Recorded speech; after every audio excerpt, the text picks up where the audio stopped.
प्रभु यीशु मसीह के जलाली और सामर्थी नाम में आज दिनांक 9 दिसंबर दिन गुरुवार को हम आप सबका स्वागत करते हैं। आज के दिन के लिए जो वचन है वह लिया गया है लूका रचित सुसमाचार उसका 5 अध्याय उसका 17 पद। वचन इस प्रकार से कहता है, और एक दिन ऐसा हुआ कि वह उपदेश दे रहा था और फरीसी और व्यवस्थापक वहां बैठे हुए थे, जो गलील और यहूदिया के हर एक गांव से और यरूशलेम से आए थे, और चंगा करने के लिए प्रभु की सामर्थ उसके साथ थी।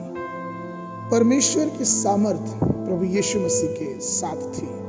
वचन ये कहता है कि प्रभु यीशु मसीह के साथ, चूंकि वो इंसान धरती पे मनुष्य के रूप में था, इसलिए चाहिए था कि प्रभु की सामर्थ यीशु मसीह के साथ रहे। प्रभु यीशु मसीह ने बहुत सारे बीमारियों से लोगों को चंगाई दी, उनका उपचार किया, उनकी आत्मा को स्वस्थ किया, उन्हें मजबूती दी, उनके आत्मा को समृद्धि दी।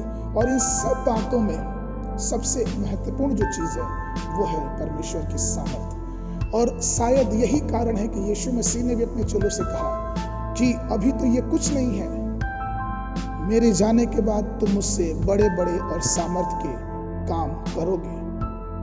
ये जरूरी है कि हम परमेश्वर की सामर्थ को पहचानें। दाऊद उसके सामर्थ को पहचानता था और उसने कहा भजन संहिता उसका 41 और 4 पद में कि हे यहोवा मुझ पर दया कर, मेरे प्राण को चंगा कर, क्योंकि मैंने तेरे विरुद्ध पाप किया है। दाऊद को पता था कि परमेश्वर के पास इतनी सामर्थ है कि वो मेरे प्राण को चंगा कर सकता है, वो मेरे प्राण को बचा सकता है, वह मेरे प्राण को संभाल सकता है। और इसलिए परमेश्वर की सेवा जब इस धरती पे यीशु मसीह थे, तो अगर हम उनकी सेवा को देखते हैं तो प्रभु यीशु मसीह ने वचन के साथ साथ आत्मिक भोजन के साथ साथ शारीरिक जरूरतों को भी मनुष्यों की पूरी की। अर्थात जब उसने वचन बोला तो मनुष्य चंगे हुए। जब उसने वचन का प्रचार किया तो वहां जिस प्रकार से लोग आते थे, जिनकी जो जरूरतें होती थी वो वहां पे पूरी होती थी।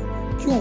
वो कारण सिर्फ ये था कि उसके साथ परमेश्वर की सामर्थ थी। हमें और आपको भी चाहिए कि अगर हम यीशु मसीह के साथ अपने जीवन का यापन करना चाहते हैं, अगर यीशु मसीह को अपने जीवन में उतार चुके हैं, तो हमें चाहिए कि हम उसकी सामर्थ का उपयोग अपने जीवन में करें। हम प्रार्थना के द्वारा उस सामर्थ को पा सकते हैं। कई बार ये सवाल उठता है कि उस सामर्थ को हम कैसे पाएं, और उसका उत्तर है प्रार्थना के द्वारा। यीशु मसीह परमेश्वर का पुत्र होने के बाद भी, यीशु मसीह खुद परमेश्वर होने के बाद भी, चूंकि वो मनुष्य रूप में इस धरती पे था, वो रात रात भर पहाड़ों में जाके प्रार्थना करता था।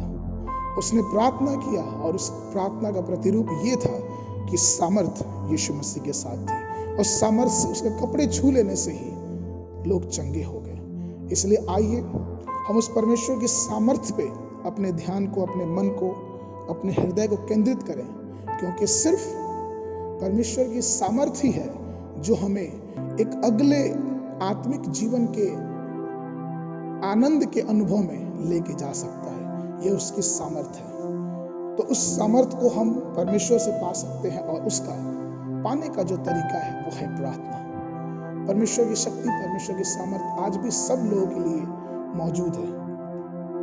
कारण ये है, जरूरत ये है कि हमें और आपको प्रार्थना में अपना जीवन बिताना चाहिए। आज के मनन के लिए जो वचन है वह लिया गया है मत्ती 4 उसका 23। वचन इस प्रकार से कहता है, और यीशु सारे गलील में फिरता हुआ उनकी सभाओं में उपदेश करता और राज्य का सुसमाचार प्रचार करता, और लोगों की हर प्रकार की बीमारी और दुर्बलता को दूर करता रहा। परमेश्वर आप सबको आशीष दे और हमें ये ज्ञान दे कि हम प्रार्थना में परमेश्वर की सामर्थ पाके इस धरती पे उसके सामर्थ का प्रचार करने वाले हो सके। परमेश्वर आप सबको आशीष दे।